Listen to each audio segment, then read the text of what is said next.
आयवारकुटीचे लढाईत अमृतराव निंबाळकर व तिमाजी घाडगे संताजीच्या सैनिकाच्या हातून मारले गेले। निंबाळकर घाडगे मंडळीच्या मनात याचा राग खतखतत होता। धनाजीने नेमका याचा फायदा उचलला व तो संताजीच्या मागे पिसाटासारखा लागला, प्रत्येक जागी त्याला शोधत होता।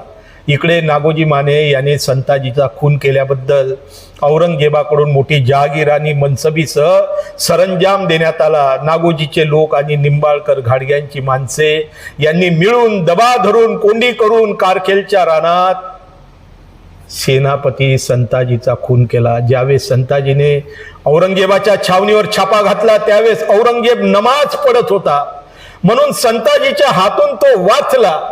इथे मात्र ओम नमः शिवायचा जाप करत असता संताजीचे शिर शत्रूने तलवारीने उडवले। शत्रू कोण? आपलेच लोक। वतन आणि जहागिरीच्या लोभापायी काय ही स्वार्थी प्रवृत्ती संताजीचा